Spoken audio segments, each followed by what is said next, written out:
అధ్యక్ష, గౌరవ సభ్యులు కొన్ని ప్రశ్నలు అడిగారు. ఒకటి, ప్రభుత్వ విశ్వవిద్యాలయాలకు వచ్చేగల యూనిఫైడ్ యాక్ట్ తీసుకొస్తున్నామా లేదా అని అడిగారు అధ్యక్ష. అడ్మినిస్ట్రేషన్ పర్పసెస్ కోసం యూనిఫైడ్ యాక్ట్ తీసుకురావాలని నిర్ణయం తీసుకున్నాం.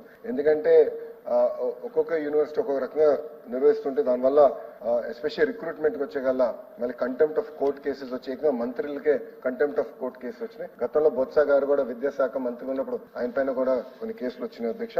అందుకే అడ్మినిస్ట్రేషన్ కోసం ఒక యూనిఫైడ్ యాక్ట్ తీసుకురావాలనేది మన ప్రభుత్వం ఇప్పటికీ నిర్ణయిస్తాం జరిగింది. దాంతో పాటు ఇది మేము మొత్తం రివ్యూ చేస్తున్నాం ఈ యాక్ట్ ని. ఎందుకంటే విద్యా రంగంలో కూడా మంచి అద్భుతమైన విశ్వవిద్యాలయాలు రావాలి. ఇప్పుడు బిట్స్ కూడా అమరావతిలోకి వచ్చేదానికి సిద్ధంగా ఉంది. సో వాళ్ళతో కూడా మేము మాట్లాడుతున్నాం.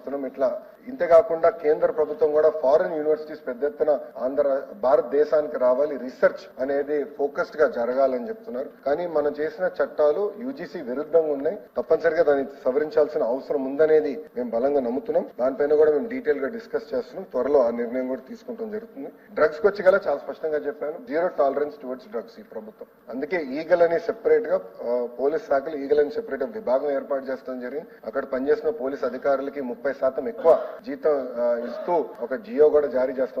అది అమలు చేస్తాం కూడా జరిగింది అధ్యక్ష. అంతేకాకుండా కావాల్సిన టెక్నాలజీ అన్ని కూడా అమలు చేస్తున్నాం. ఈ రోజు మేము డ్రోన్స్ వాడి, శాటిలైట్ ఇమేజ్ వాడి గంజాయి పంట ఎక్కడైతే వేస్తున్నారో అక్కడికి వెళ్లి అక్కడ ఉన్న రైతుల్లో చైతన్యం తీసుకొచ్చి ఇది కాకుండా ఆల్టర్నేటివ్ క్రాప్ కూడా వెళ్ళమని చెప్తున్నాం అధ్యక్ష. నిన్న మొన్న కూడా ఒక ఆర్టికల్ వచ్చింది, గంజాయి పంటని వేరే పంటతో కలిపేస్తున్నారు. ఎందుకంటే అది శాటిలైట్ ట్రాకింగ్ జరగకుండా ఉంటుందని. అది కూడా మేము జీఎంలో డిస్కస్ చేసాం అధ్యక్ష. అది గౌరవ మన హోం మంత్రి గారి నాయకత్వంలో చాలా సీరియస్ గా తీసుకుంటాం. అంతేకాకుండా ప్రతి యూనివర్సిటీల్లో, పాఠశాలలో ఈ ఈగల్ కమిటీస్ పెట్టాలని నిర్ణయించి ఎగ్జామ్స్ వల్ల మేము పెట్టట్లేదు అధ్యక్ష. ఎగ్జామ్స్ అయిన నెక్స్ట్ అకాడమిక్ ఇయర్ నుంచి ఈగల్ కమిటీస్ పెట్టి వాళ్ళ చైతన్యం తీసుకునే లక్ష్యంతో మేము పనిచేస్తాం జరుగుతుంది అధ్యక్ష.